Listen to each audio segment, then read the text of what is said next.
በየዓመቱ እስከ 55,000 የሚደርስ የስደተኞች ቪዛ የሚሰጥበት፣ አመልካቾች በነፃና በብዛት በኮምፒውተር በታገዘ ራንደም ሂደት የሚመረጡበት፣ ከአመልካቾች ምንም አይነት ክፍያ የማይጠየቅበት በመሆኑ የዲቪን ፕሮግራም በዓለም ላይ ካሉ በጣም ዝነኛና ተመራጭ የኢሚግሬሽን መንገዶች መካከል አንዱ እንዲሆን አድርጎታል። ይህ 3 አስርተ ዓመታትን ዕድለኞችን ከአሜሪካ ጋር ሲያገናኝ የዘለቀው ዲቪ ምን ገጠመው? ዲቪ 2027 ከምን ደረሰ? በእውን ዲቪ 2027 ተሰርዟል? ለምን ዘገየ? መቼ ይከፈታል?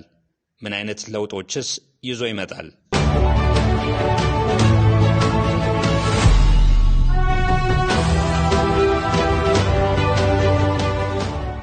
ሰላም እንደምን ቆያችሁ ውድ የኢትዮ ቁም ነገር ቻናል ቤተሰቦች። ዲቪ 2027 ለአመልካቾች ክፍት መሆን ከነበረበት ጊዜ መዘግየት ጋር ተያይዞ ብዙ ሰዎች ዲቪ 2027 ተሰርዟል፣ ለምን ዘገየ፣ መቼ ይከፈታልና ምን አይነት ለውጦችን እንጠብቅ እያሉ ጥያቄዎቹን ሲያነሱ ይስተዋላል። በዚህ መሰናዶ የጥያቄዎቹን መልስና ሌሎችም አሁናዊ መረጃዎችን እናጋራችኋለን።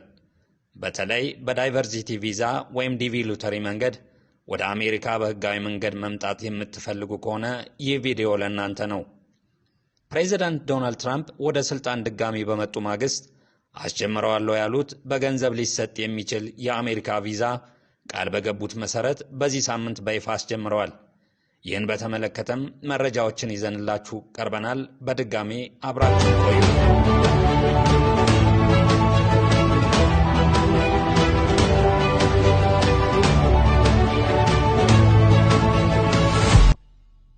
እንደ ሁልጊዜ ሁሉ መረጃዎችን ላይክ፣ ሼር በማድረግ አብሮነታችሁን ታሳዩን ዘንድ በአክብሮት እየጠየቅን ለቻናላችን አዲስ የሆናችሁ ደግሞ ሰብስክራይብ በማድረግ ቤተኛ የሆኑን ዘንድ ግብዣችን ነው።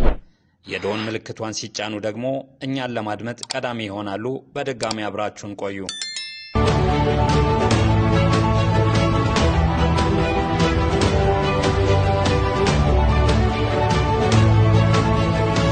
ዳይቨርሲቲ ቪዛ ሎተሪ ተብሎ የሚጠራው ባጭሩ ዲቪ ሎተሪ በአሜሪካ ኮንግረስ በ1990 የኢሚግሬሽን ሕግ ወይም ኢሚግሬሽን አክት ጸድቆ እንደ አውሮፓውያን አቆጣጠር በ1995 ለመጀመሪያ ጊዜ ተግባራዊ መደረግ እንደጀመረ መረጃዎቹ ይጠቁማሉ። የዲቪ ፕሮግራም ከተጀመረ ከ1995 ጀምሮ ወደ አሜሪካ የተሰደዱ ኢትዮጵያውያን ቁጥር ከ70,000 እስከ 90,000 ይደርሳል ተብሎ ይገመታል።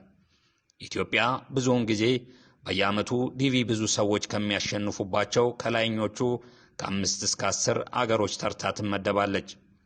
ለዲቪ መጀመር ደግሞ ዋናው ምክንያት ተብሎ የሚጠቀሰው በተለያዩ ሁኔታዎች አሜሪካ ውስጥ እጅግ ጥቂት ስደተኞች የላኩ አገሮች ቁጥር እንዲጨምርና በአሜሪካ ኢሚግሬሽን ስርዓት ውስጥ ልዩነትና ብዝሃነት እንዲስፋፋ ይረዳል የሚል ነው።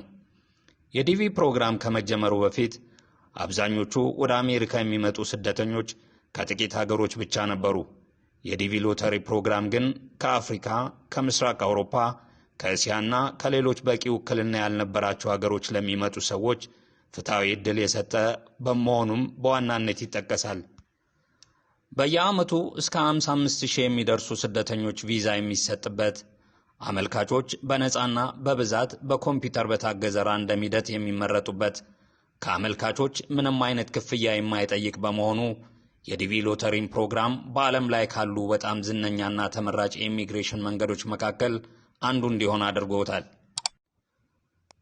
መደበኛ የዲቪ ጊዜ ሰሌዳ በየዓመቱ ኦክቶበር መጀመሪያ ላይ የማመልከቻ መጀመሪያ፣ ኖቬምበር መጀመሪያ ላይ ደግሞ የማመልከቻ ጊዜ የሚጠናቀቅበትና የሚዘጋበት እንዲሁም በወርሃ ግንቦት ደግሞ ዕድለኛ ለሆኑ አመልካቾች ውጤት የሚገለጽበት ሆኖ ለ3 አስርተ ዓመታት ዘልቆ ነበር። ከተለመደው አሰራር በተለየ መንገድ የዲቪ 2027 እስካሁን ለአመልካቾች አለመከፈት ጋር ተያይዞ በርካታ ስጋቶችና መላምቶች እየተሰነዘሩ ይገኛሉ። እኛም ይህን በተመለከተ ለእናንተ ለአድማጭ ተመልካቾቻችን መረጃዎችን እናጋራችኋለን። በድጋሜ እስከ ፍጻሜው ድረስ አብራችሁን ቆዩ።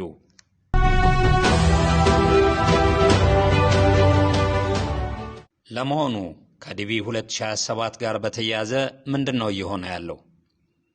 እስከ ዛሬዋ ቀን ድረስ የዲቪ 2027 ማመልከቻ አልተከፈተም። ኦፊሴላዊ የመክፈቻ ቀንም አልተገለጸም። ይህ ደግሞ በማህበራዊ ሚዲያ ላይ ከፍተኛ ውጥረትና ፍርሃትን አስከትሏል። ተሰርዟል የሚሉ መላምቶችም እየተበራከቱ መጥተዋል።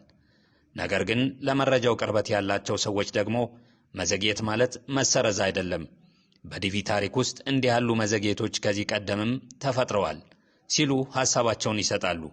ታዲያ ዲቪ 2027 እስካሁን ለምን ዘገየ ለሚለው አያይዘው መልስ ሲሰጡ የዲቪ 2027 መዘግየት አዲስ ሊተገበር ከታሰበው አሰራር ጋር በተያያዘ ምክንያት ሊሆን እንደሚችል ያብራራሉ። ከነዚህም መካከል ለፍትሃዊ ምርጫና ለደህንነት አስፈላጊነት ሲባል በቀጥታ መንግስት እያከናወነ ካለው የሲስተምና የደህንነት ማሻሻያ ጋር የተያያዘ ሊሆን ይችላል። እነዚህ ማሻሻያዎችም ማጭበርበርን፣ ደጋግሞ መብላትን ወይም ዲፕሊኬት ኢንትሪን ለማስቀረት የሚረዱ ናቸው።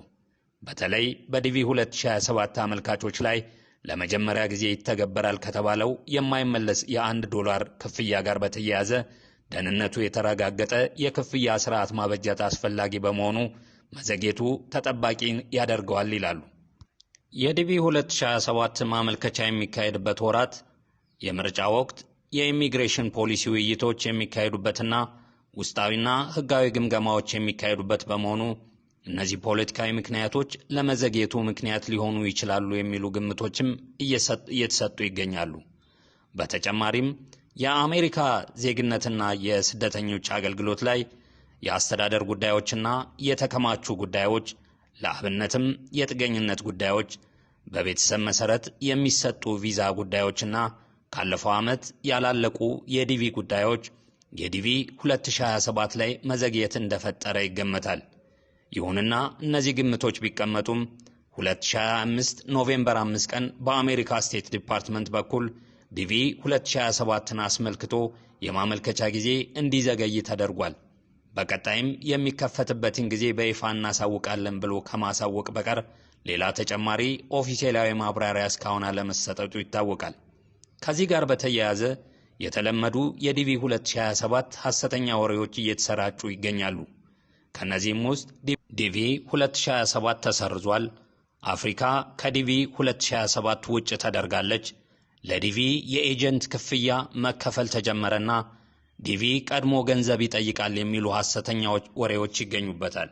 የዲቪ ሎተሪ ፕሮግራም በአሜሪካ ሕግ የተጠበቀና በስውር መንገድ ሊሰረዝ የማይችል ሲሆን ለማቋረጥ ቢያስፈልግ እንኳን ኮንግረስ ፕሮግራሙን ለመሰረዝ ሕግ ማጽደቅ ይኖርበታል። ከዚህ በተጨማሪም በሁለቱ ምክር ቤቶች ሕጉ ጸድቆ ፕሬዝዳንቱ በፊርማቸው ማረጋገጥ ይኖርባቸዋል። ይህ ሂደት ረጅም ጊዜ የሚወስድና በይፋ የሚገለጽ አካሄድ በመሆኑ ዲቪ 2027 ተሰርዟል የሚለው ፍጹም ከእውነት የራቀና ሐሰተኛ ወሬ መሆኑን መረዳት ያስፈልጋል። ዲቪ የሚያበቃ ቢሆን ኖሮ በኮንግረስ ሕግ ወጥቶ በታላላቅ የአሜሪካ የዜና ማዕከላት በአሜሪካ የውጭ ጉዳይ ሚኒስቴር መረጃው በኦፊሴላዊ መንገድ በይፋ ይገለጽ ነበር። ነገር ግን ዲቪ አልተሰረዘም። ገና ብዙ ዕድሎችን ለባለ ዕድሎች እያደለ ይቀጥላል። መዘግየት ማለት መሰረዝ አይደለም። ሕጉ እስካለ ድረስ ዲቪ ሎተሪ ይቀጥላል። ከዲቪ ጉዳይ መለስ ስንል ፕሬዚዳንት ዶናልድ ትራምፕ ከዚህ ቀደም ቃል ገብተውት በነበረው መሰረት ጎልደን ካርድ ቪዛ የተሰኘና ቢያንስ $1 ሚሊዮን መክፈል ለሚችሉ ቱጃር የውጭ ሀገር ዜጎች የሚሰጥ ቪዛ አይነት በዚህ በያዝነው ሳምንት ማስጀመራቸውን ገልጸዋል። ይህን ቪዛ ለማግኘት የሚያመለክቱ ግለሰቦች ብቁ መሆናቸው በሚገባ ታይቶ ከተረጋገጠ በቀጥታ ዜግነት ማግኘት የሚችሉበትን መንገድ ይከፍትላቸዋል ተብሏል። የትራምፕ ጎልድ ካርድ ፕሬዝዳንት ወደ ስልጣን እንደመጡ ይጀምራል ተብሎ የነበረ ሲሆን ይህንን ካርድ የሚያስተዋውቀው ድህረ ገጽ ላይ በሰፈረው መረጃ መሰረት ጎልድ ካርድ የቪዛ አይነት ሲሆን ቪዛውን የሚያገኙ ለሀገሪቱ ተጨባጭ ጥቅም ያስገኛሉ ተብሎ የታሰበ መሆኑን ገልጿል። የትራምፕ የጎልድ ካርድ ቪዛ ፕሮግራም በኮንግረስ ሳይጸድቅ በፕሬዝዳንቱ የተሰጠ ኤክስኪዩቲቭ ኦርደር ሲሆን ይህ ማለት ፕሬዝዳንቱ ለፌዴራል ኤጀንሲዎች እንደ ዲፓርትመንት ኦፍ ሆምላንድ ሴኩሪቲ፣ እንደ ስቴት ዲፓርትመንት እና ዲፓርትመንት ኦፍ ኮሜርስ የሚሰጡ ህጋዊ መመሪያና ትዕዛዝ ነው። እነዚህ ተቋማት ትልቅ የገንዘብ ክፍያ ከፍለው የሚያመልክቱ አመልካቾችን በፍጥነት ቋሚ የመኖሪያ ፈቃድ በመስጠት እንዲያስገቡ ያዛቸዋል። በዚህ ትዕዛዝ መሰረት አመልካቾች የሚከፍሉት ከፍተኛ ገንዘብ እንደ ቪዛ መብት ማስረጃ ይቆጠራል። ነገር ግን ይህ ፕሮግራም በኤክስኪዩቲቭ ኦርደር ላይ ብቻ ስለተመሰረተ የፕሬዝዳንት ዶናልድ ትራምፕ አስተዳደር የስልጣን ዘመን ሲያበቃ የወደፊቱ ፕሬዝዳንት ሊቀይረው፣ ሊያቆመው ወይም ፈጽሞ ሊሰርዘው ይችላል። ስለዚህ የፕሮግራሙ ቀጣይነት በወደፊቱ መንግስት ፈቃድ ላይ ይወሰናል። ነገር ግን አንዳንድ የህግ ባለሙያዎች አዲስ የኢሚግሬሽን ምድብ ወይም የቪዛ ምድብ መፍጠር በኮንግረስ ብቻ ሊወሰን የሚገባ ተግባር መሆኑን በማንሳት እየሞገቱ ይገኛሉ። ይህ የቪዛ አይነት ይፋ የሆነው የትራምፕ አስተዳደር ህገወጥ ስደተኞች ላይ የሚወስደውን እርምጃ አጠናክሮ በቀጠለበት ወቅት ነው። ከዚህ በተጨማሪ የፕሬዝዳንት ዶናልድ ትራምፕ አስተዳደር የሥራ ቪዛ ለማግኘት የሚከፈለውን ገንዘብ ከፍ ሲያደርግ ሰነድ አልባ ስደተኞችን ወደ አገራቸው አሁንም እየመለሰ መሆኑ ይታወቃል። ክቡራን አድማጭ ተመልካቾቻችን የዛሬውን በዚህ ፈጸምን። ሐሳብ አስተያየቶቻችሁን በኮሜንት መጻፊያ ላይ አስፍሩልን። ቸር ይግጠመን።